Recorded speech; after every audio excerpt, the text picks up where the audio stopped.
আচ্ছা, আমরা মোটামুটি শেষের দিকেই চলে আসছি। আমাদের নেক্সট লেকচারটা থাকবে প্লেজারিজমের উপরে। ঠিক আছে? নেক্সট লেকচারটা আজকের না, এর পরের যে লেকচারটা আছে এটার প্লেজারিজমের উপরে হবে, এবং ওই লেকচারটা দেখে আপনাদের একটা অ্যাসাইনমেন্ট করতে হবে। অ্যাসাইনমেন্টের সাবমিশন ঈদের পরেই। সেই ক্ষেত্রে সময় পাবেন মোটামুটি। আর অ্যাসাইনমেন্টও সাইজে খুব ছোট, অনলি 300 ওয়ার্ডস এর উপরে একটা টপিক দিব, এই টপিকের উপরে আপনারা লিখবেন। কিন্তু এই অ্যাসাইনমেন্টের স্পেশালিটি হচ্ছে যে আমরা যখন টিপিক্যালি ধরেন আমি আপনাদের একটা টপিক দিলাম যে এনিথিং, কথার কথা যে এআই, হ্যাঁ, সেটা কি আমাদের ওয়ার্ক ফোর্সে কোনো নেগেটিভ ইম্প্যাক্ট ফেলতেছে কিনা। হুম? চিন্তা করেন তো, যদি আপনাদেরকে এরকম একটা টপিক দেই, আহ,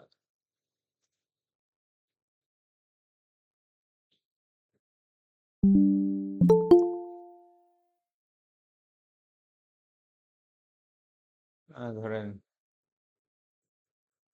যদি আমরা এরকম কোন একটা টপিকে দেই যে is artificial intelligence destroying human jobs, ঠিক আছে? তো এরকম একটা টপিক যদি আপনাদেরকে দেই তাহলে, এবং বললাম যে এটার উপরে আম, একটা অ্যাসাইনমেন্ট করে নিয়ে আসবেন, 2-3টা প্যারাগ্রাফ, একটা এসে, ছোট একটা এসে লিখে নিয়ে আসবেন। তো তখন স্যাররা কি করবেন একটু বলেন তো স্টেপস গুলা, কি করা যায়? এরকম একটা অ্যাসাইনমেন্ট দিল স্যার একজন ক্লাসে, হ্যাঁ, সেক্ষেত্রে আমরা এখন কি করতে পারি?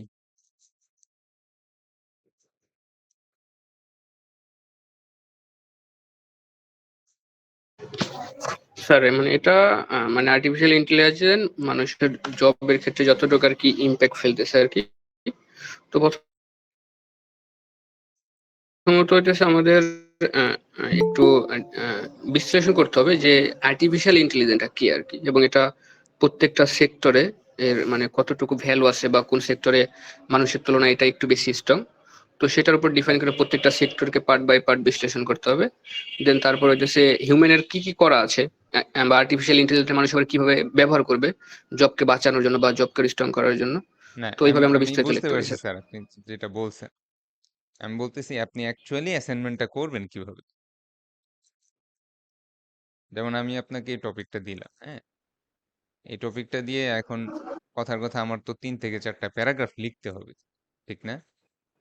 এই যে মনে করেন আপনি বললেন জি স্যার। বিভিন্ন জব সেক্টরে আমি হিউম্যান স্ট্রেংথ এবং এআই এর স্ট্রেংথ দুটা কম্পেয়ার করব, এবং তারপরে দেখতে পাবো যে কোনো কোনো জায়গায় হিউম্যানের সমপরিমাণ এখন হইতে পারে নাই এআই বা কম্পিউটার, যার কারণে হিউম্যানরা সেখানে হয়তো সার্ভাইভ করতে পারবে। কিন্তু কিছু কিছু কাজ, যেমন গড়পড়তা আমরা যে ধরনের কাজগুলা করি, প্রায় সবকিছুই কম্পিউটার বা এআই এর হাতে চলে আসতেছে। তো এই কাজগুলাতে অলরেডি আমরা দেখতে পাচ্ছি যে এখন রিক্রুটমেন্ট কম হয়। হ্যাঁ, আগে যেমন যেমন কথার কথা সফটওয়্যার ইঞ্জিনিয়ার, দেখবেন যে এখন সফটওয়্যার ইঞ্জিনিয়ার আগে এক একটা রিক্রুটমেন্ট হয়তো 10 থেকে 12 জন, এখন নিচ্ছে 2 থেকে 3 জন, তাও সিনিয়র। জুনিয়র বা ইন্টার্ন সফটওয়্যার ইঞ্জিনিয়ার নিচ্ছে না। কেন নিচ্ছে না? কারণ জুনিয়র বা যারা ইন্টার্ন লেভেলে কাজ করতো, তারা আগে কোম্পানির জন্য যে কোডগুলা লিখতো সেই কোডগুলা মোস্টলি ছিল বয়লার প্লেট কোড। হ্যাঁ, মানে গড়পড়তা কিছু কোড, কয়েক হাজার লাইন কোড বারবারই লিখতে হয়, সেটাই তারা করতো, ছোট ছোট প্রবলেম সলভ করতো। সেই কাজগুলো এখন দেখা যাচ্ছে যে আমাদের একটা নর্মাল চ্যাট জিপিটি ফ্রিতেই করে দিচ্ছে। তো সেই ক্ষেত্রে তো এই জুনিয়র কিংবা ইন্টার্ন পজিশন গুলো এখন অনেক কমে আসছে। কিন্তু আবার কিছু কিছু পজিশন থাকে যেগুলা মানে হিউম্যান এখনো রিপ্লেস করতে পারবে না। যেমন কথার কথা মনে করেন যে ক্রিয়েটিভ ওয়ার্ক গুলা, যেগুলা আমাদের গল্প, নাটক, সিনেমা বানান, এগুলা কিন্তু এখনো এআই জেনারেটেড ভিডিও গুলা এত একটা অ্যাপিলিং না, মানুষ পছন্দ করে না। সেক্ষেত্রে এই ইন্ডাস্ট্রিতে আসতে তাদের আরো অনেক সময় লাগবে। সে তো সবই বুঝলাম, কিন্তু অ্যাকচুয়ালি অ্যাসাইনমেন্ট আমি করব কিভাবে? তো এইটা করার একটা ইজি ওয়ে হচ্ছে, আপনি এরকম চ্যাট জিপিটিতে যাবেন, হ্যাঁ, এখানে এই জিনিসটা যাই দিছে না কেন, হ্যাঁ, এই জিনিসটা হুবহু কপি করে এখানে পেস্ট মারবেন। পেস্ট কোথায়? আচ্ছা, পেস্ট এমনিই করি, ও হয় না। হ্যাঁ, যাই হোক, এতটুকু লিখেই নিয়ে আসি।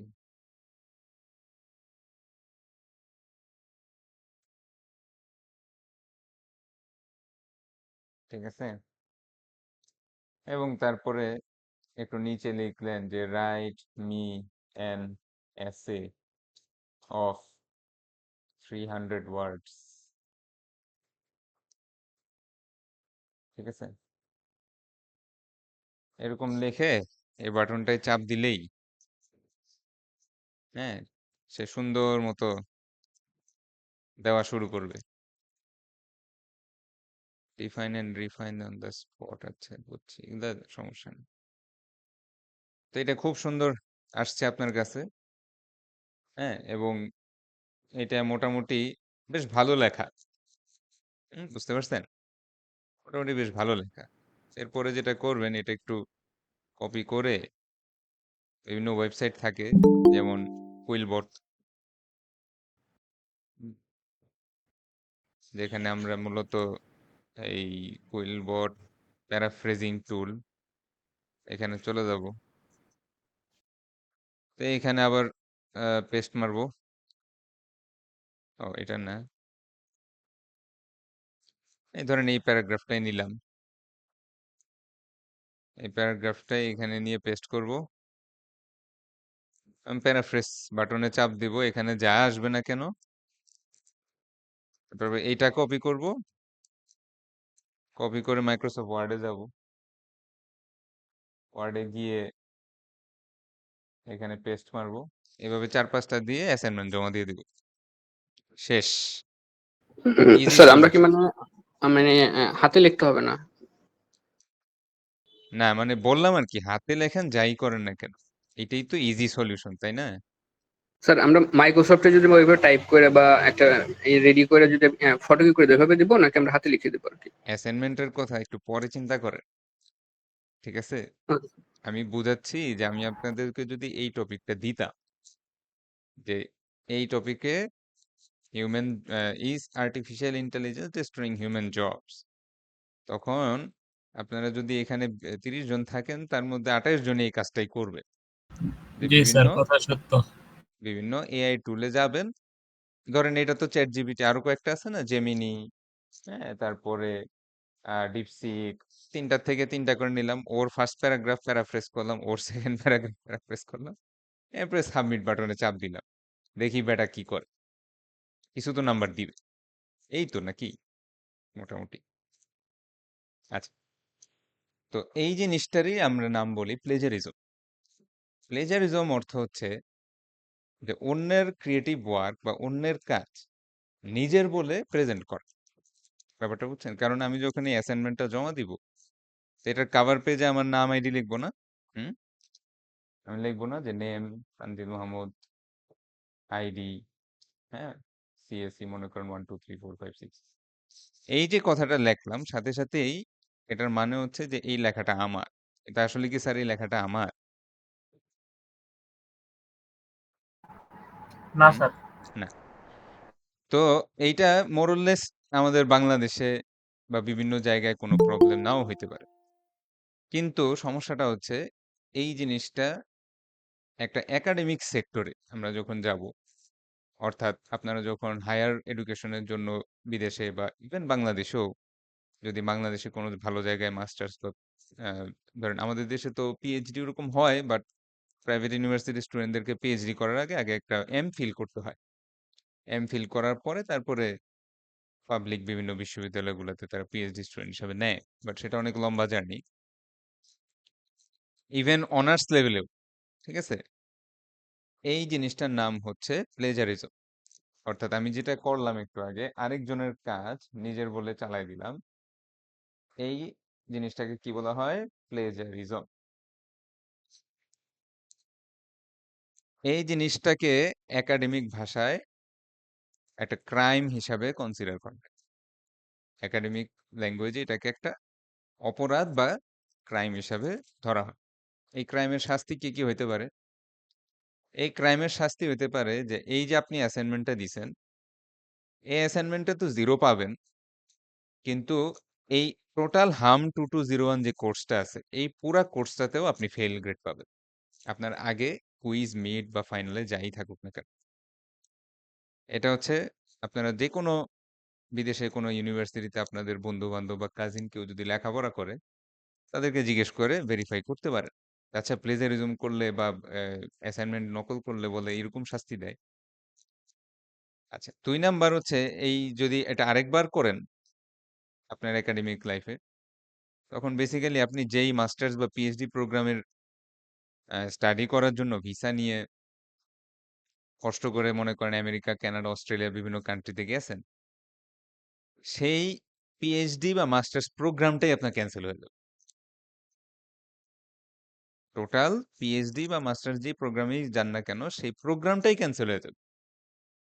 এবং আ যারা মোটামুটি আইডিয়া রাখেন যে আপনার যদি কোনো কারণে যেই কাজে আপনি বিদেশে গেছেন, সেই কাজটা যদি কোনো কারণে চলে যায়, আপনাকে সর্বোচ্চ ১০ থেকে ১৫ দিন সময় দেয় ওই কান্ট্রিটা লিভ করার। যদি ওই ১০ থেকে ১৫ দিনের মধ্যে ওই দেশ ছেড়ে না চলে যান, তখন আপনি ইলিগাল ওই দেশে হয়ে যাবেন। এই ব্যাপারটা কি বুঝতে পারছেন? জি স্যার। তার মানে এটা মানে চিন্তারও বাইরে যে, স্যার একটা ৩০০ ওয়ার্ডের অ্যাসাইনমেন্টে আমি একটু এআই-টেআই দিয়ে লিখলাম। এটার জন্য এত বড় শাস্তি? হ্যাঁ? অ্যাসাইনমেন্টে 0 দেন। তা তাও তো একটা ঠিক আছে মাথা পেতে নিলাম। হ্যাঁ? কোর্স ফেল এমনকি কোর্স আউট, হ্যাঁ? সরাসরি আপনি যেই ডিগ্রিটা নিতে যাচ্ছিলেন অনার্স, মাস্টার্স বা পিএইচডি ওই ডিগ্রিটা থেকে আউট করে দিবে আপনাকে। মানে জিনিসটা খুব মানে হার্শ শোনাচ্ছে না আপনাদের কাছে? কিন্তু জি স্যার। এইটাই হচ্ছে একটা বাস্তবতা। তাহলে এখন আমরা কি করব? এখন ধরেন এআই destroying human jobs, এখন আমার তো একটা অ্যাসাইনমেন্ট লিখতে হবে। হ্যাঁ? আমি তাহলে কি করতে পারি? হ্যাঁ, সিস্টেমটা কি? এটা হলো প্রশ্ন। তাহলে সিস্টেমটা হচ্ছে যে আমি এরকম, হ্যাঁ, র‍্যান্ডম নিব না। আমি জিনিসটাকে স্মার্টলি ইউজ করার চেষ্টা করব। ঠিক আছে? তাকে জিজ্ঞেস করতে হবে যে, "can you give me some statistics?" যে তুমি কি আমাকে কিছু স্ট্যাটিস্টিক্স দিতে পারো এই রিলেটেড টু দিস অ্যাসাইনমেন্ট? ঠিক আছে? তুমি কি আমাকে কিছু স্ট্যাটিস্টিক দিতে পারো? তো তখন দেখবেন যে সে ওয়েব সার্চ করে বেশ কিছু স্ট্যাটিস্টিক্স বের করতেছে এবং এখানেই দেখবেন সুন্দর মতো ওয়েবসাইট গুলার নাম দেওয়া আছে। সে কোত্থেকে পাচ্ছে। হুম? অথবা আমরা আরেকটা জায়গায় সার্চ করতে পারি। সেটা হচ্ছে Google Scholar। Google Scholar হচ্ছে এমন একটা সার্চ ইঞ্জিন, যেই সার্চ ইঞ্জিনে যেমন আমাদের নরমাল সার্চ ইঞ্জিনে ওয়েবসাইট আসে, ভিডিও আসে, ইত্যাদি, ইত্যাদি বিভিন্ন জিনিস আসে। এইটা একটা পার্টিকুলার ওয়েবসাইট। হ্যাঁ? Google Scholar। এইখানে যদি আপনি ওই সেম জিনিসটা লিখেই সার্চ দেন, আ তখন যেই রেজাল্ট গুলা আসবে, সেই রেজাল্ট গুলা সব আসবে হচ্ছে রিসার্চ পেপার। তখন সব জার্নালের, আন্তর্জাতিক জার্নালের রিসার্চ পেপার আসবে। তো তখন আমাকে কি করতে হবে? এই যেখানে পিডিএফ লেখা এগুলা পড়া যায়। যেগুলো আবার পিডিএফ লেখা নাই এগুলো অনেক ক্ষেত্রে পড়া যায় না। টাকা দিয়ে পড়তে হয়। তো যাই হোক, তো আ আমরা তখন এই রিসার্চ পেপার গুলা পড়ব এবং এইখান থেকে আমরা বিভিন্ন ইনফরমেশন কালেক্ট করার চেষ্টা করব। অনেক ক্ষেত্রে ফুল টেক্সট পড়া যায় না। শুধু যেমন এইখানে ফুল টেক্সটটা হয়তো দিছে তারা। বাট সবাই দেয় না। হ্যাঁ? সবাই পেপারটার ফুল টেক্সট দিবে না। তো আমরা যদি যেকোনো একটা রিসার্চ পেপার একটু খুলে দেখি, যে এখানে দেখবেন যে বিভিন্ন ইনফরমেশন দেওয়া থাকে। হুম? যে it can say that artificial intelligence will B A changer. কিন্তু এই যে দেখেন ছোট্ট করে একটা নাম এবং সাল দেওয়া। এই জিনিসটা কি? এই জিনিসটাই মানে হচ্ছে যে এই যে এই কথাটুকু সে লিখছে, এই কথাটুকু তার নিজের না। সে অন্য কারো থেকে এই স্ট্যাটিস্টিক্স, এই ইনফরমেশন, এই ডেফিনিশন, এই আন্ডারস্ট্যান্ডিংটা সে অন্য কারো থেকে পাইছে। সেই লোকটার নাম এবং কত সালে সেই লেখাটা লেখা হয়েছে সেটার ইনফরমেশন দাও। তো এই যে কাজটা, ঠিক আছে? আরেকজনের নাম খুঁজে বের করা এবং যে অরিজিনাল অথার, সেই অথারকে ক্রেডিট দেওয়া। এটাকে আমরা বলি সাইটেশন। এটাকে আমরা স্যাররা কি বলি? সাইটেশন। তো আপনি যদি সাইটেশন প্রপারলি মেনটেন করেন তাহলে অন্যের লেখা, এআই জেনারেটেড লেখা বা যাই হোক না কেন, যেমন কথার কথা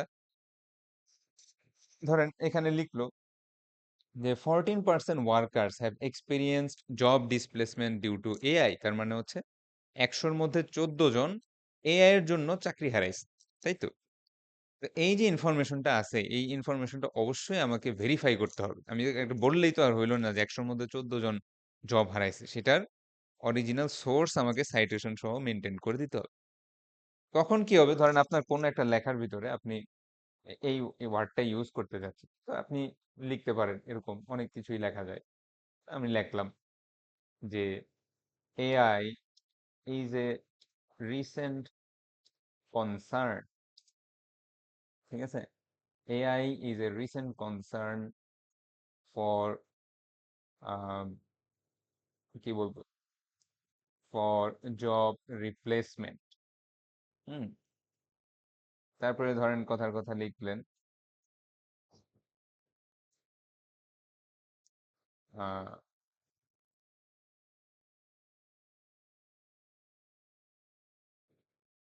আচ্ছা, তাহলে লিখলেন যে রি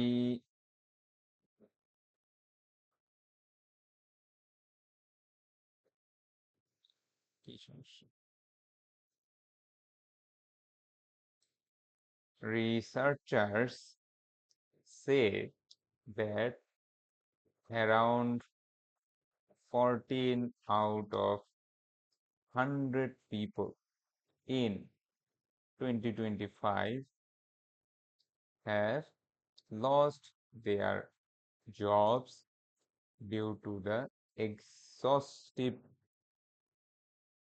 use of AI in their workplace, ঠিক আছে?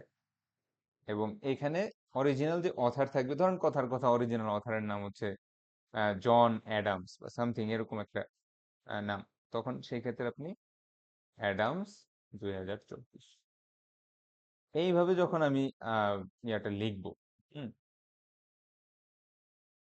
তখন ব্যাপারটা কি দাঁড়াচ্ছে, যে আমি আমার লেখার ভিতরে একটা ইনফরমেশন ইউজ করলাম, যে এই ইনফরমেশনটা আমি নিজে কিন্তু রিসার্চ করে বের করিনি।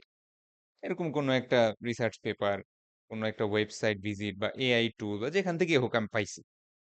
কিন্তু সেই লেখাটা আমার অ্যাসাইনমেন্টটাকে স্ট্রং করবে। আমার অ্যাসাইনমেন্টটা আমি যেই কথাটা বলতে যাচ্ছি সেই কথাটার ব্যাপারে খুব একটা জোর জোর আনার চেষ্টা করবে। তো সেই জন্য আমি করলাম কি, তার কথাটাই একটু অন্য অ্যাঙ্গেলে লিখলাম। হ্যাঁ, যেমন সে বলল 14% workers have experience job displacement due to AI, কিন্তু আমি কি হুবহু কথাটা লিখছি না, একই কথাই লিখছি কিন্তু একটু ঘোরায় লিখছি, যে 14 out of 100 people in 2025 have lost their jobs due to exhaustive use of AI in their workplace, ঠিক আছে? যে তাদের চাকরি ক্ষেত্রে প্রচুর পরিমাণে এক্সস্টিভ মানে হচ্ছে প্রচুর পরিমাণে এআই ইউজ করার কারণে 100-র ভিতরে 14 জন লোক তাদের চাকরি হারায় ফেলছে। হুম, তো এই যে আমরা কথাটা বললাম এবং লাস্টে দিয়ে অরিজিনাল রাইটারকে সাইট করে দিলাম। সাইটেশন বা সাইট করা মানে আরেকজন অরিজিনাল রাইটারের রেফারেন্স দিয়ে দাও। এই জিনিসটা যদি আপনি করেন তাইলে আর আপনার প্লেজারিজম হবে না। যদিও লেখাটা আপনার নিজের না, আরেকজনের লেখাই আপনার লেখা ইউজ করতেছে।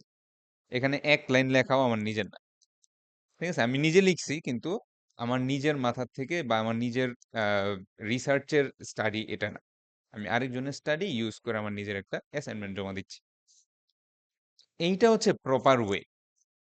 ব্যাপারটা বুঝতে পারছেন? যে একটা লেখা আনার প্রপার ওয়ে হচ্ছে এটা। একটু আগে আমি যে ওয়েটা দেখাইছিলাম যে এআই তে দেন, এর থেকে এক লাইন, এর থেকে এক লাইন নেন, প্যারাফ্রেজিং করেন। এটা করলে আচ্ছা, এখন ধরেন কথার কথা আহ, আমরা যদি একটু প্যারাফ্রেজটাতেই যাই, ও প্যারাফ্রেজ এখানে তো দেওয়া আছে, তো আমরা সবাই গ্রামারলি ইউজ করি। এটা না, গ্রামারলি প্লেজারিজম চেকার, এটা মোটামুটি ফ্রি। এবং এখানে বেসিক্যালি আমরা যদি এটুকু অংশ একটু কপি করে পেস্ট করি, তো দেখি ওরা প্লেজারিজম ধরতে পারে কিনা বা কতটুকু কি ধরে না ধরে। ঠিক আছে, আচ্ছা, দেখ কত-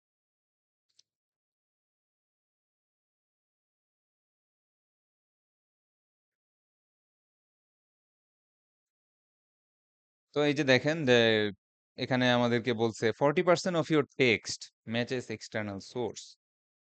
হ্যাঁ, সো এখানে যেটা হয়েছে যে ও কিন্তু বলে ফেলতেছে যে আপনার এই লেখার মধ্যে 40%ই আসলে কোনো না কোনো একটা টেক্সটের থেকে আসছে, এবং যেই টেক্সটের থেকে আসছে সেটার লিঙ্ক সহ পর্যন্ত তারা দিয়ে দিচ্ছে। তো আলটিমেটলি আর এআই থেকে যদি সরাসরি ধরেন একটা এইটুকু অংশ পাই, হ্যাঁ, এবং এটুকু অংশই যদি আমি একটু কপি করে গ্রামারলিতে আবার একটু যদি পেস্ট করি, হ্যাঁ, এবং তারপরে আমরা যদি একটু ইয়া করি, তারপরেও দেখেন প্রায় 25% অফ ইউর টেক্সট। এটা একটু রিমুভ করে দেই। হ্যাঁ, review suggestion check for AI 16% of your text matches external source. So ultimately বাঁচার ওয়ে নাই। তো আপনাদের যে অ্যাসাইনমেন্ট থাকবে, অ্যাসাইনমেন্টে একটা টপিক দেওয়া হবে, এবং সেই টপিকটা অ্যান্সার আমরা কিভাবে দিব। অ্যাসাইনমেন্টে এই জন্যই সাইজে খুব ছোট হবে, মাত্র 300 ওয়ার্ডস। 300 ওয়ার্ডস মানে কি, এই একটা প্যারাগ্রাফের মধ্যেই ওয়ার্ড আছে প্রায় 45টা। তার মানে অল্প, ধরেন 1 পেজ হবে, 1 পেজ বা 2 পেজ হবে সর্বোচ্চ। কিন্তু এখানে আমরা যত ডেফিনেশন ইউজ করব, যত এক্সটার্নাল সোর্স ইউজ করব, যত স্ট্যাটিস্টিক্স ব্যবহার করব, প্রত্যেকটা অরিজিনাল অথারকে আমরা সাইড করব। বুঝতে পারছেন এবার অ্যাসাইনমেন্টটা কি?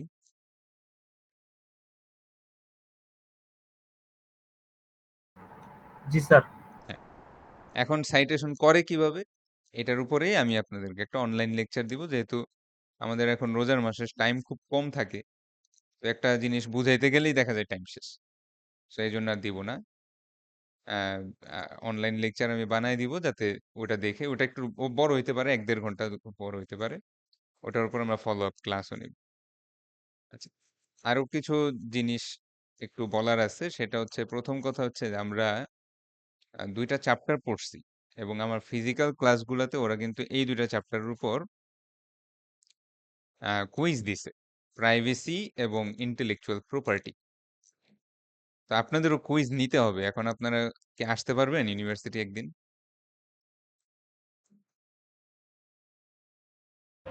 স্যার এখন তো আর ইউনিভার্সিটিতে যাওয়া পসিবল না ঈদের 4 তারিখের হুম, আগ পর্যন্ত, 11 তারিখ ছাড়া। বুঝতে পারছি। আমাদের আসলে স্যার 4 তারিখ কুইজ, পর্যন্ত স্যার অনলাইন করে দিচ্ছে সব। হ্যাঁ হ্যাঁ, সেটা আমিও দেখলাম। কুইজটা তো নেওয়া দরকার, কারণ কুইজে যে মেইন প্রবলেমটা হয় অনলাইনে নিলে, ওই যে স্যার একই কথা, ওই এআই দিয়েই সবে উত্তরটা লেখে। এআই দিয়ে উত্তর লিখলে আসলে মানে আমি তো বুঝতেই পারি, কারণ ধরেন আমি যখন আপনাদের কুইজটা দেই, আমি নিজেও এটা কপি করে পেস্ট করে দেখি যে এআই কি উত্তর দেয়, ওটাতে মিলাই যে কারা কারা এআই থেকে উত্তর দিছে, কিন্তু কিছু করার থাকে না। তো এটার ইম্প্যাক্টটা বাজে স্যার ভাবে পড়ে। আপনি মিলান কি দিয়া, যে কোনো কি টুলস আছে যে এটা দিয়ে বুঝেন আপনি আর নাই, কি আমাদের এটা আমি দেখেন? আমি ধরেন এই যে লেখলাম, এই যে লেখাটা, হ্যাঁ, এটা তো আপনিও তো সেই চ্যাট জিপিটি সার্চ দিবেন বা ডিপসিকেই সার্চ দিবেন। তো আমি একবার একটু পড়ে নেই, তখন দেখি একই লেখা খাতায় লেখা, তো এটাই তো শেষ।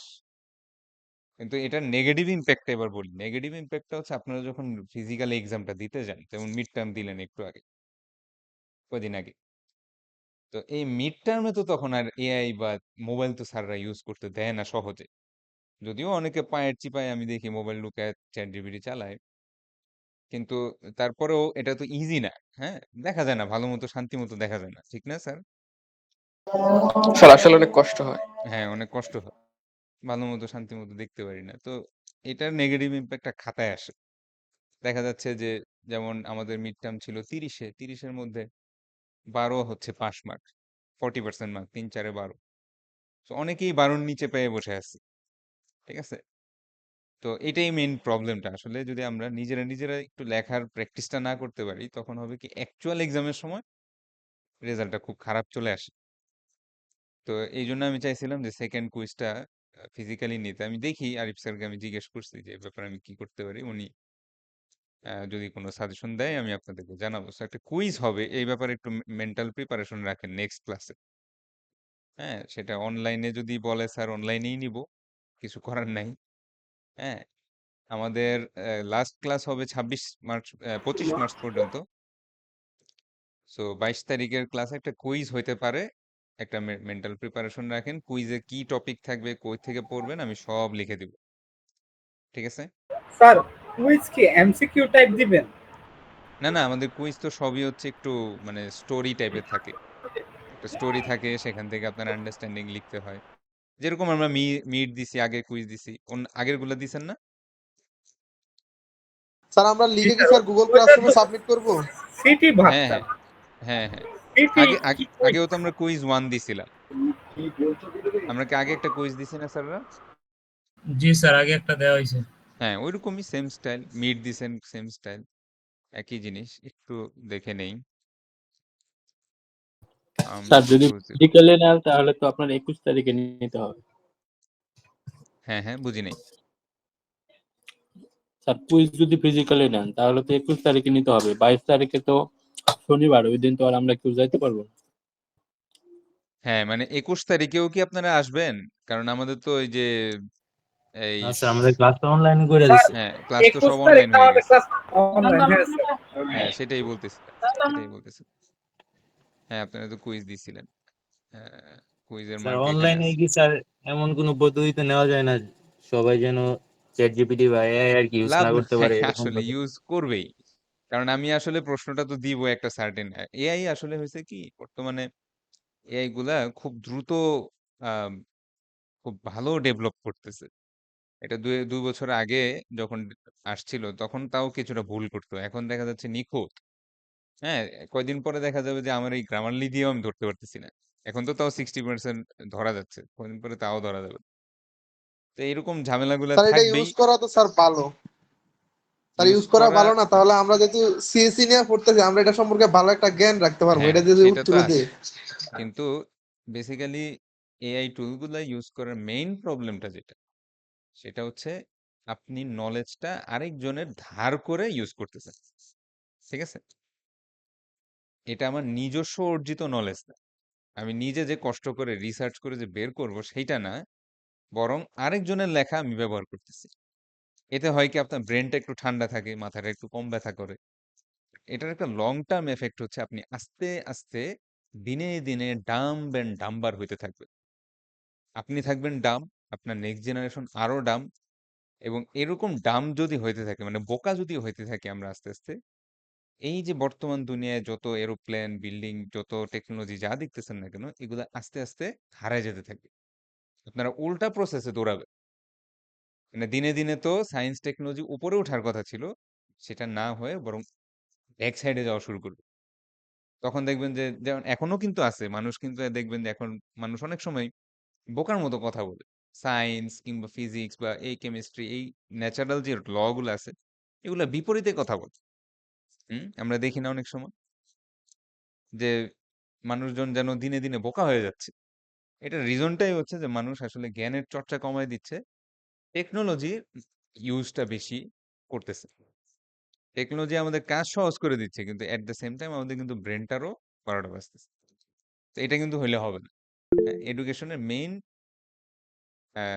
যেই একটা one of the most important targets হচ্ছে আমাদের ব্রেনটা ডেভেলপ করা, ব্রেনটাকে স্ট্রেসের মধ্যে রাখা এবং কোলাবোরেশন। তার মানে হচ্ছে ধরেন আমি একা একা না, বরং আমরা ক্লাসের সবাই মিলে যখন আমাদের সম্মিলিত ব্রেন পাওয়ারটা ইউজ করব একটা সিঙ্গেল গোল অ্যাচিভ করার জন্য, তখনই দেখবেন একটা রিয়েল সাস্টেনেবল সলিউশন চলে আসে। হ্যাঁ, এই একটা একটা করে সলিউশন দিয়ে কিন্তু আজকে আমাদের সারা দুনিয়ার এই টেকনোলজি গুলা ডেভেলপ হয়েছে। একা একা কিন্তু কেউ এআই ডেভেলপ করে নাই। আপনি যদি লেখেন আচ্ছা এআই কে বানাইছে, কোনো একজন পার্সনের নাম আসবে না। দেখবেন শয়ে শয়ে রিসার্চারের অল্প অল্প অল্প অল্প এ, তাদের কন্ট্রিবিউশন দিয়ে দিয়ে দিয়ে দিয়ে বছরের পর বছর, সেই 80 সাল, 90 সাল, 2000 সাল, 10 20 করে করে এই আজকে 22 23 সালে আমরা এখন এআই এর কারেন্ট রূপটা দেখতে পাচ্ছি। সো এই ধারা যদি আমরা বজায় রাখতে চাই অ্যাজ এ হিউম্যান, তাহলে আমাদেরকে কিন্তু নিজেদের ব্রেন খাটানো ছাড়া কোনো ওয়ে নাই। ঠিক আছে? কিন্তু ওই যে বললাম যে এটা তো ইজি ওয়ে, ঠিক না? পুরো একটা আস্তা অ্যাসাইনমেন্ট হয়ে গেল আমার মাত্র 2 মিনিটে। অথচ এই 300 পেজের অ্যাসাইনমেন্ট আপনি যদি নিজের হাতে করতে যান, যেমন যেটা আমরাই করে আসছি, ঠিক আছে? আমরা যখন স্টুডেন্ট ছিলাম তখন তো এআই মানে এই ওয়েবসাইট গুলাই ছিল না। তখন আমরা কি করতাম? তখন আমরা আবার এইটা লিখেই সার্চ দিতাম যে হ্যাঁ, how is AI destroying human jobs, এরকম লিখে সার্চ দিতাম। তখন আমরা যে ওয়েবসাইট গুলায় ঢুকতাম, হ্যাঁ, এই ওয়েবসাইটে কি বললো, এই ওয়েবসাইটে কি বললো, এই ওয়েবসাইটে কি বললো, ঠিক আছে? এবং গুগল স্কলারে ঢুকতাম। তখন এই প্রত্যেকটা ওয়েবসাইট, প্রত্যেকটা নিউজ পেপার আর্টিকেল, প্রত্যেকটা রিসার্চ আর্টিকেল, এগুলোকে তখন আমরা সাইটেশন করতাম। তখন দেখা যেত আমাদের ধরেন একটা অ্যাসাইনমেন্ট দিল, স্যাররা দিল হয়তো 1000 ওয়ার্ড বা 1200 ওয়ার্ডের। তো সেই 1200 ওয়ার্ডের অ্যাসাইনমেন্ট করতেই আমাদের সময় দিত হয়তো 7 দিন বা 2 সপ্তাহ। হ্যাঁ, অনেক কষ্টও হইতো। তার মধ্যেও ভুল থাকতো অনেক, রেফারেন্স সাইটেশন ঠিক মতো হয় নাই, ইনটেক্স সাইটেশন ভুল হয়েছে, রেফারেন্স লিখতে গিয়ে ভুল হয়েছে। কিন্তু ওই যে বললাম যে দুটা জিনিস তো শিখতে পারছি। এখন যেটা হয়, এখন হচ্ছে আমাকে যদি এখন আপনি বলেন যে এই রিলেটেড স্যার আপনার কোনো নলেজ নাই, ইন্টারনেট নাই, কিচ্ছু নাই, আপনি লেখেন তো 1000 ওয়ার্ড, দেখবেন আমি ঠিকই পারবো। ঠিক আছে, ঠিকই পারবো। হয়তো অনেক স্ট্যাটিস্টিক্স হবে না, অনেক, আমি তো স্ট্যাটিস্টিক্স গুলো তো মুখস্থ করে আসিনি, সেটার জন্য আমাকে নেটওয়ার্ক বা ইন্টারনেট লাগবে। কিন্তু ওভারঅল একটা আইডিয়ার উপর গ্রামার বলেন, সেন্টেন্স স্ট্রাকচার বলেন, সবকিছুই মেনটেন করে আমি লিখতে পারবো। তো এই ক্যাপাবিলিটিটা কিভাবে আসছে, বা এই ক্যাপাবিলিটি কি, ধরেন কথার কথা যে আতাউর রহমান স্যার, আপনি পারবেন এরকম without any kind of help? আপনাকে জাস্ট খাতা কলম দিলাম, 1000 ওয়ার্ড লেখো যে কোনো টপিকে।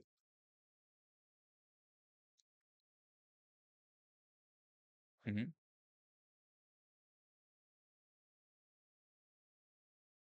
হ্যালো। জি স্যার, পারবো স্যার। হ্যাঁ, তাহলে মাহিন খান পারবে কিন্তু আতাউর রহমান কিন্তু পারবে না, এজন্য সে চুপ করে বসে আছে। ঠিক আছে? তো এইটাই হচ্ছে সমস্যা, যে যে আমাদের ক্যাপাবিলিটিটা আস্তে আস্তে ইনক্রিজ করার চেষ্টা করতে হবে। হ্যাঁ, ইজি সবসময় ভালো না, ঠিক আছে? Easy not always good. কিন্তু ওই যে একটু আগে স্যার বললেন যে স্যার, যেমন আমি এআই অনেক ক্ষেত্রে ইউজ করি। আপনারা যদি আমার চ্যাট জিপিটির হিস্ট্রিটা দেখেন, ঠিক আছে, তাহলে দেখবেন যে আমার প্রচুর পরিমাণ এআই ইউজ আছে। এগুলো আমি কি কাজে ইউজ করি? অনেক ক্ষেত্রে দেখা যায় যে আমি নিজে একটা পার্সোনাল স্টাডি করতেছি, সেই স্টাডিটা একটু বেটার আন্ডারস্ট্যান্ডিং এর জন্য, যে আচ্ছা তুমি কি আমাকে এই টপিকটা অন্য কোনো একটা এক্সাম্পল বা রিয়েল লাইফ কোনো একটা এক্সাম্পল দিয়ে আমাকে একটু বুঝাইতে পারবা? তখন সে আমাকে ভালো করে বুঝায় এবং এটার মাধ্যমে আমি আমার কনসেপ্টটা ক্লিয়ার করি। যেমন আমি অপারেটিং সিস্টেম কোর্সটা যখন পড়াই, তখন অনেক ক্ষেত্রেই রিয়েল লাইফ এক্সাম্পল সাথে মিলানোর চেষ্টা করি, যাতে স্টুডেন্টরা ভালো মতো বুঝতে পারে।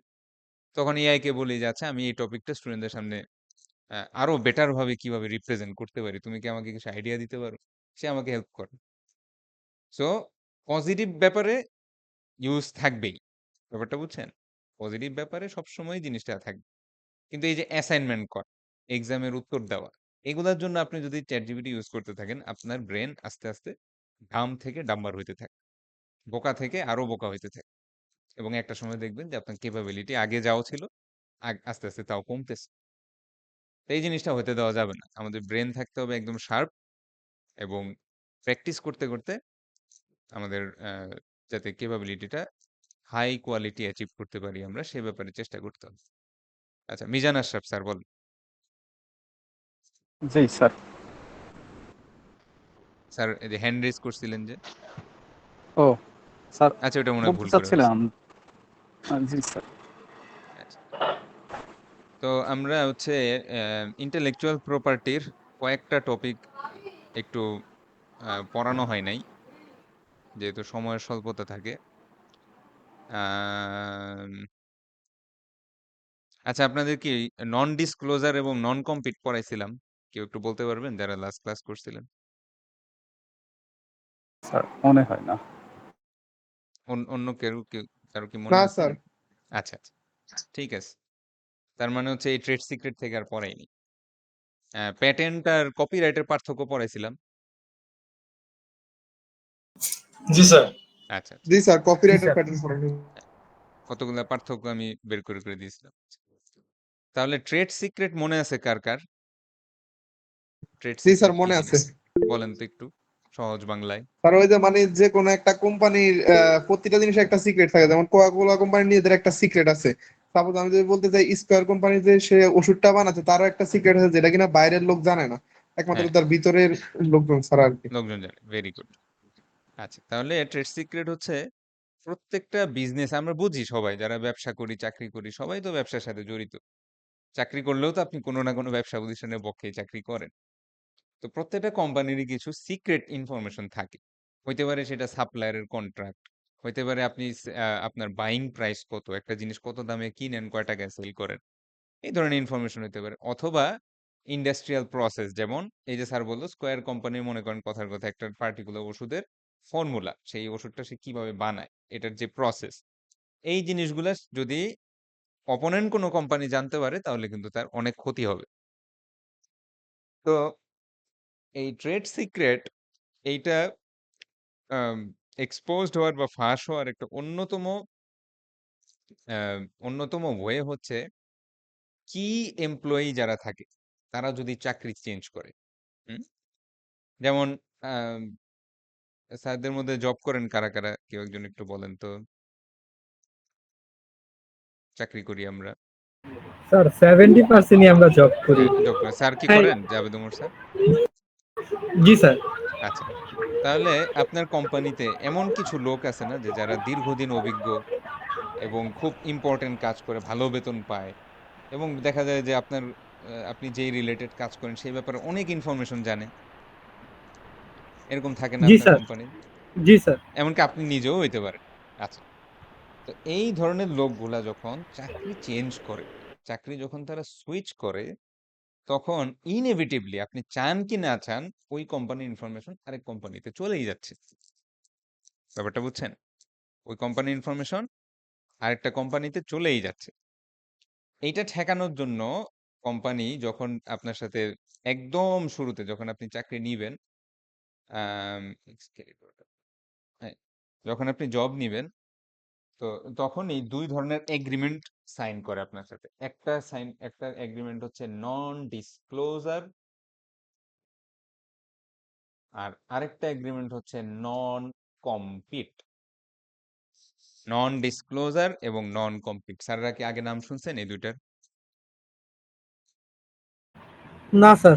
স্যার একটা শুনছি, নন ডিসক্লোজার, এটা শুনছি স্যার। হ্যাঁ, এটা হয়তো আপনার কাজের ক্ষেত্রে অনেকেই শুনছে। যেমন আমার একজন স্টুডেন্ট, কোন সেকশনটা জানি, মঙ্গলবারের ক্লাসে, তার জয়নিং লেটারে নন ডিসক্লোজার নন কম্পিট দুইটাই তাকে সাইন করতে হয়েছে। আচ্ছা, তাহলে এই দুইটা জিনিস কি জিনিস আমরা একটু বুঝি।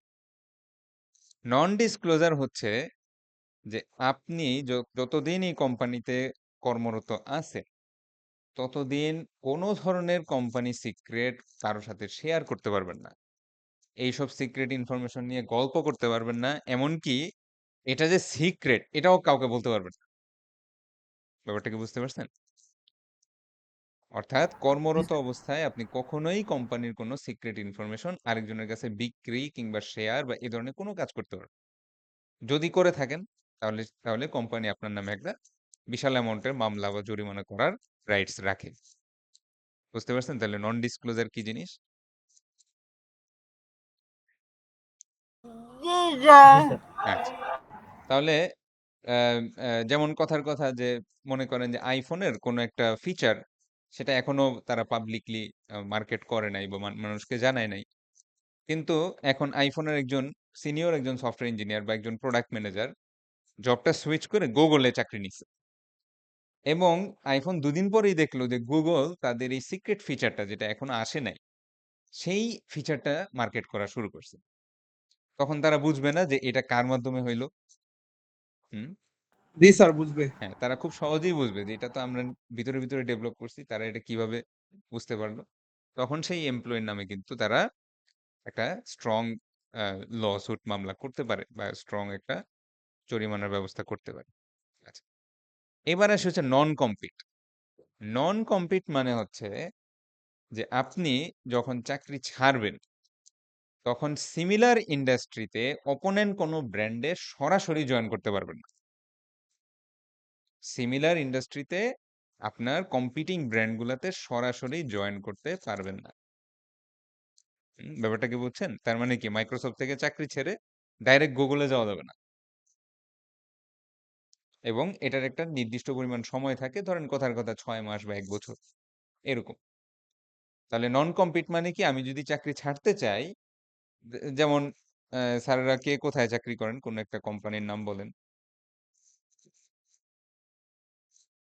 স্যার আমি আছি ATM engineer network technology limited. ATM মেশিনের ইঞ্জিনিয়ার হিসেবে আছেন, তাই না? হ্যাঁ, তাহলে ব্যাপারটা যেটা হয়েছে যে স্যার যখন জবটা চেঞ্জ করবে বা সুইচ করবে, তো উনি যেহেতু এটিএম এর একজন ইঞ্জিনিয়ার হিসেবে এক্সপিরিয়েন্সড, ওনার পরিচিত যারা কন্ট্যাক্টস আছে তারাও এটিএম এই রিলেটেড ওয়ার্কই করে। হ্যাঁ, তাইলে কি স্যার যখন চাকরিটা সুইচ করবে, উনি কি সিভিল ইঞ্জিনিয়ারিং কোনো কোম্পানিতে জয়েন করবে? বলেন তো কেউ। না স্যার। না, উনি এই রিলেটেড ইন্ডাস্ট্রিরই অন্য একটা কোম্পানিতে জয়েন করবে, তাই না? আরো ভালো বেতন, আরো ফ্যাসিলিটি, সুযোগ সুবিধা সহ। এখন নন কম্পিট যদি উনি সাইন করে, তাইলে ওই সাইনের মধ্যে লেখা থাকবে যে 6 মাস বা 1 বছর আপনি সরাসরি একই একই কাজ করে যারা, তাদের কোম্পানিতে সরাসরি জয়েন করতে পারবেন না। তাহলে নন কম্পিটটা বুঝতে পারছেন? জি স্যার। আচ্ছা, পরীক্ষায় আসলে লিখতে পারবেন না যে নন কম্পিট কি আর নন ডিসক্লোজার কি? জি স্যার। তো প্লেজারিজম নিয়ে তো লেকচার আসবেই সামনে। আহ, এবার আসে হচ্ছে রিভার্স ইঞ্জিনিয়ারিং। তাহলে রিভার্স ইঞ্জিনিয়ারিং মানে হচ্ছে যে একটা স্যার ফিনিশড। হ্যাঁ, হ্যাঁ স্যার। যে টপিকটা এখন পড়াইলেন এই টপিকটাও কি আসার সম্ভাবনা আছে? হ্যাঁ, হ্যাঁ, হ্যাঁ, আসবে আসবে, আসবে জি পরীক্ষায় স্যার। আসবে। এই জন্যই তো মানে হয়েছে কি, ওই এক এক ঘন্টায় আমাদের তো আসলে ক্লাসটা 1.5 ঘন্টা থেকে 2 ঘন্টা টাইম। তো 1 ঘন্টায়, কারণ 1 সপ্তাহের পড়া একবারে পড়াই না আপনাদের হিসাবে, 2টা ক্লাস হওয়ার উচিত ছিল 1 সপ্তাহে, কিন্তু জি আমরা স্যার। একটা ক্লাস পাই, তাও আবার অর্ধেক হয়ে গেছে। এই জন্য অনেক ক্ষেত্রে এই টপিক গুলো এক ক্লাসে কভার করতে পারি না। আচ্ছা, তো রিভার্স ইঞ্জিনিয়ারিং কি জিনিস? তো স্যারদের এই যে আপনার একটু আগে একজন বললেন যে স্যার যেমন কোকা কোলার যেই আহ, বানানোর যে প্রসেসটা বা কোকা কোলার যেই কেমিক্যালের যে অনুপাতটা, সেটা একটা ট্রেড সিক্রেট। তো আপনি যদি এখন বাজার থেকে কোনোভাবে একটা 1 লিটারের কোকা কোলার বোতল কিনে এই ফিনিশড প্রোডাক্টটা থেকে কোনোভাবে যদি এটার কেমিক্যাল কম্পাউন্ডটা বের করতে পারেন,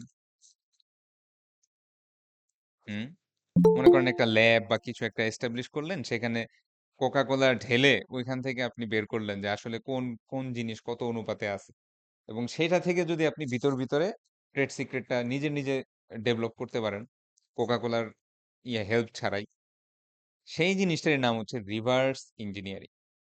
আমরা রিভার্স ইঞ্জিনিয়ারিংটা প্রচুর পরিমাণে সফটওয়্যার ইন্ডাস্ট্রিতে ইউজ করি।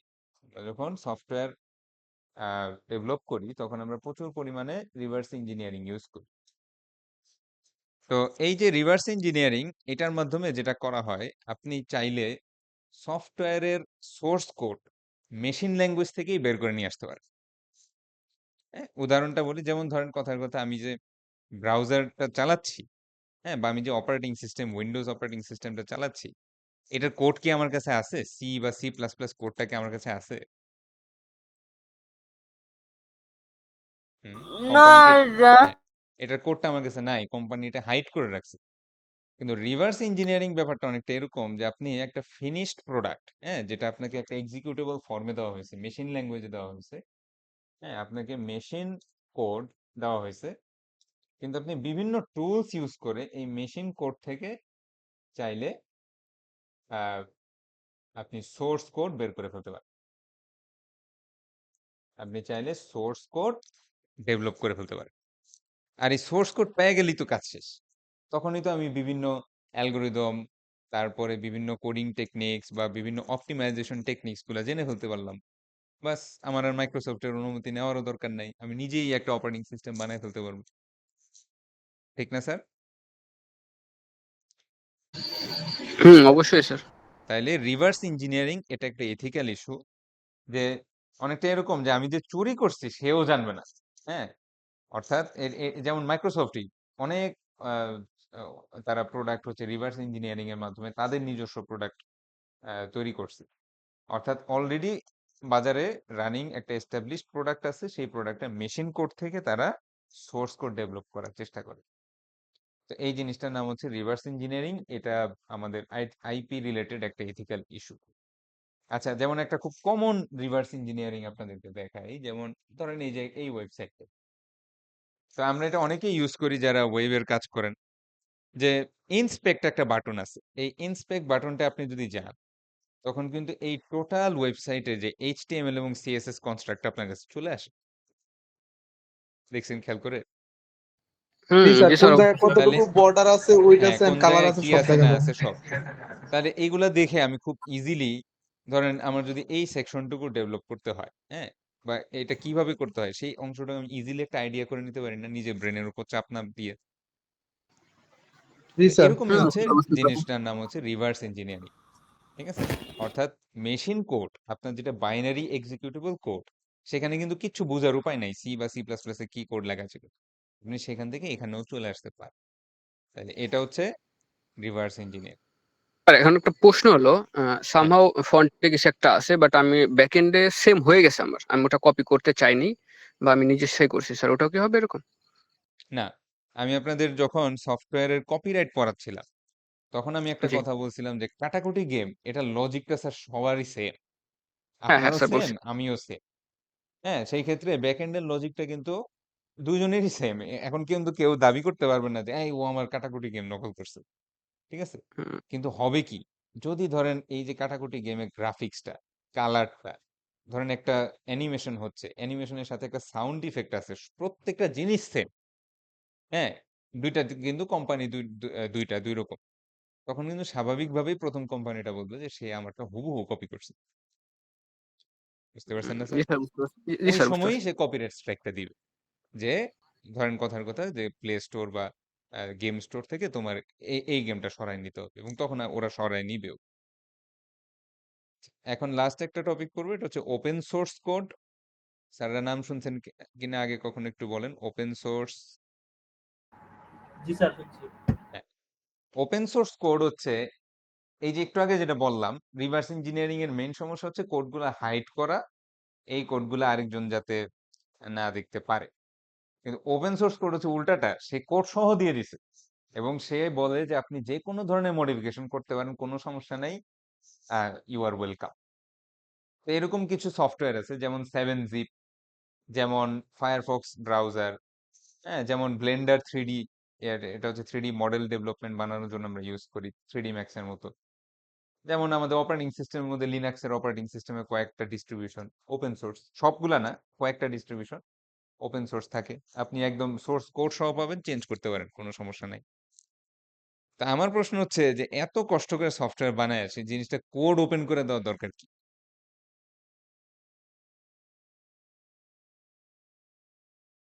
হুম, স্যার একটু বলেন তো। স্যার, এটা কি সে কোনো প্রকার মানে এটা কি কারণে অফ করে দেয়? মানে কোনো প্রকার হ্যাকিং হওয়ারও তো সম্ভাবনা থাকে, তাই না? হ্যাঁ, মানে ও একেবারে সবার সবার কাছে দেখায় দিচ্ছে কোড, এই যে নেন ভাই কোড। মানে কোন কোড দিয়ে সে বানাইছে এটাও সে দেখা দিচ্ছে। হ্যাঁ, সবই দেখায় এটা তো দিচ্ছে হ্যাক ওপেন হওয়ার সোর্স। সম্ভাবনা থাকে। হ্যাঁ, তাহলে তো এটা একটা রিস্ক না, এবং তার চেয়েও বড় কথা হচ্ছে সে যে কোড করতেছে এটার জন্য কোনো টাকা পাচ্ছে না। ঠিক আছে, এটা চিন্তা করে বাগ সবার দিয়ে দিয়ে দিচ্ছে কন্ট্রিবিউশন সবাইকে। পাওয়ার জন্য, হ্যাঁ হ্যাঁ স্যার একটু বলেন তো। অন্যদের থেকে কন্ট্রিবিউশন পাওয়ার জন্য এই সিস্টেম। কন্ট্রিবিউশন পাওয়া যায়। আচ্ছা, তাহলে মূলত ওপেন সোর্স কোডগুলা ওপেন করে দিলে যেটা হয়, সারা দুনিয়ার ডেভেলপাররা এই কোডটা নিয়ে কাজ করতে পারে, এই কোডের উপর ডেভেলপ করতে পারে, এবং এই প্রোডাক্টটা খুব দ্রুত ডেভেলপ হয়। আপনি চিন্তা করে দেখেন যে মাইক্রোসফটের একটা উইন্ডোজ অপারেটিং সিস্টেম, এটার পিছনে ধরেন কথার কথা তাদের 10,000 ওয়ার্কার কাজ করে, হয়তো 20,000 ওয়ার্কার কাজ করে, বা 50,000 ওয়ার্কার কাজ করে, হোয়াট এভার। কিন্তু এই যে লিনাক্সের অপারেটিং সিস্টেমটা যে ফ্রি, এটার উপর মিলিয়নস অফ ডেভেলপার একসাথে কাজ করে। স্বাভাবিকভাবেই লিনাক্সের ডেভেলপমেন্টটা খুব ফাস্ট হবে না? জি স্যার। হ্যাঁ, বা লিনাক্সের অপারেটিং সিস্টেমের মধ্যে কোনো বাগ যদি থাকে, মনে করেন মাইক্রোসফটের ভিতরেও বাগ আছে, কিন্তু সেই বাগটা খোঁজার জন্য সর্বোচ্চ তাদের 20,000 কর্মী। আর সেইখানে লিনাক্সের অপারেটিং সিস্টেমে একটা সিকিউরিটি বাগ থাকলে সেটা মিলিয়নস অফ পিপল যেহেতু প্রত্যেকদিন অ্যাক্সেস করতেছে, চেঞ্জ করতেছে, মডিফাই করার চেষ্টা করতেছে, এটা খুব দ্রুত প্রকাশ পেয়ে যাবে এবং স্বাভাবিকভাবেই সেই বাগটা খুব দ্রুত সলভ চলে আসবে। এটা একটা অ্যাডভান্টেজ। নাম্বার 2, যে আপনারা দেখবেন অনেক সময় ওপেন সোর্স কোডগুলোর সাথে বা ওপেন সোর্স সফটওয়্যারগুলা অনেক সময় বলে যে বাই মি এ কফি বা আমাকে একটু ডোনেট করো। এরকম দেখছেন কখনো? এই যে উইনরার আমাদের কাছে টাকা চায়, আমরা জি স্যার বলি সরি। হ্যাঁ? আমরা সরি বলে কাটায় যাই। মাফ করেন। তো তো প্রোডাক্ট আনতে দেখা যায় এরকম অনেক সফটওয়্যারের জন্য ওরা বাই মি হ্যাঁ, কফি অপশন চাইবে। হ্যাঁ, বাই মি এ কফি বিদেশের সফটওয়্যারে দেখা যায়। তো এই কন্ট্রিবিউশন গুলো আমরা বাংলাদেশিরা না করলেও দেখা যাচ্ছে যে ওয়ার্ল্ডের অনেকে কিন্তু অনেক সময় করে থাকে। এটার মাধ্যমে তাদের ইনকাম আসে। আরেকটা বড় ইনকাম আসে হচ্ছে বেসিক্যালি একটা কোম্পানির হইতে পারে একটা বা দুইটা প্রোডাক্ট তারা ওপেন সোর্স করে রাখছে। কিন্তু সবগুলা কিন্তু তার প্রোডাক্ট ওপেন সোর্স না। সো অন্যান্য যেসব পেইড প্রোডাক্ট গুলা থাকে সেটার জন্য সে মনে করেন সাবস্ক্রিপশন কিংবা সেই প্রোডাক্ট গুলা সেল করে কিন্তু তাদের টাকার পয়সা একটা ইনকাম আসে। সো আপনাদের বইয়ের মধ্যেও কতগুলা পয়েন্ট দেওয়া আছে এখানে যে why would firms or individual developers create open source code if they do not receive money for it? Here are several reasons. তো আপনারা এই রিজনস গুলো একটু পড়বেন, বোঝার চেষ্টা করুন, ঠিক আছে?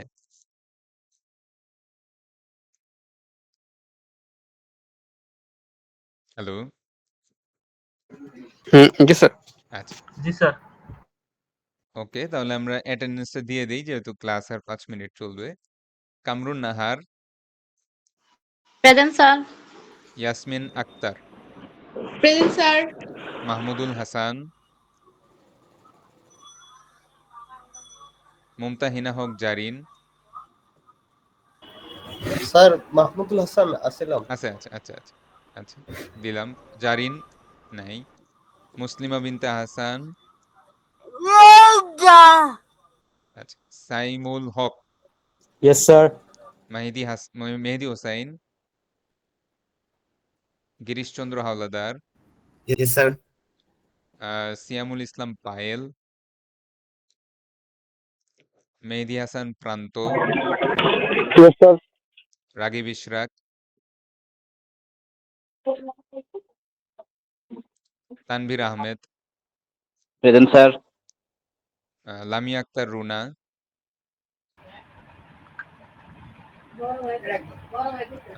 Mohammad Javed Omar, present sir. Sunita Rani Sarkar Swarna, yes sir. Mamun, Sultana Akter, yes sir. Mehedi Jahan, present sir.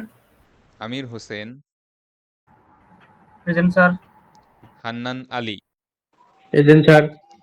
Zahurul Sheikh, present sir. Abir Hasan Mehedi, present sir. Gopal Chandra Das, Gopal Chandra, Raisul Islam, yes sir.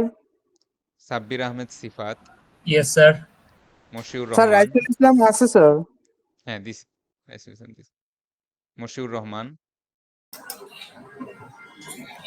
Ataur Rahman, yes sir. Sir Moshiur Rahman ছিল। আচ্ছা আচ্ছা, মশিউর রহমান ছিল, Golam Mostafa, yes sir Al Amin, yes sir.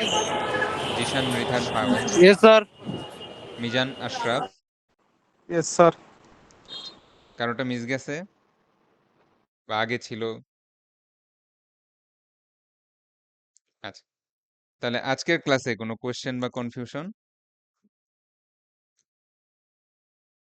Sir একটা কোশ্চেন ছিল যে স্যার হ্যাঁ, শুনছি প্লেজিয়ারিজম যেটা এটা কত প্লেজারিজম, জি। পার্সেন্ট হ্যাঁ অ্যাকসেপ্ট হ্যাঁ, হয়? কত পার্সেন্ট একসেপ্টেবল? হ্যাঁ, গুড। Less than 5%।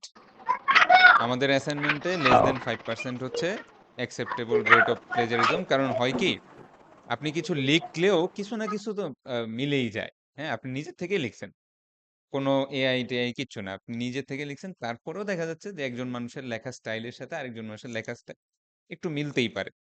সেই জন্য 2-3% আসেই, এটা আপনি যাই করেন না কেন সবসময় আসে। যেমন আমি যখন আমার গ্র্যাজুয়েশনের থিসিস পেপারটা লিখি, ওটা অনেক বড় মোটা বইয়ের মতো, আপনাদেরও হবে। তো সেখানে আমাদের সর্বোচ্চ অ্যালাউড প্লেজারিজম কাউন্ট ছিল 4%। 4%। তবে 5% মানে এই না যে 6 হইছে 7 হইছে আমি 0 দিয়ে দিব। কথা বুঝছেন? যেমন এই যে এই লেখাটার মধ্যে লেখা আসছে 16%, তার মানে কি 100 এর মধ্যে 16টাই। তা এইটা তো অ্যালাউড না স্বাভাবিকভাবে। বুঝতে পারছেন স্যার? জি স্যার। আচ্ছা তাহলে আমরা তাহলে 2টা চ্যাপ্টারের উপর কুইজ দেওয়ার জন্য একটু প্রিপেয়ার থাকবো। যদি অনলাইনে হয় অনলাইনেই নিব। প্রাইভেসি এবং ইন্টেলেকচুয়াল প্রপার্টি যেগুলো পড়াইছি আমি আবার গুগল ক্লাসরুমেও পোস্ট আকারে দিয়ে দিব যে কোনটা কোনটা ইম্পর্টেন্ট। তো আর কোশ্চেন না থাকলে আপনাদের ছুটি আজকে। আসসালামু আলাইকুম স্যার। ওকে। ওয়ালাইকুম আসসালাম।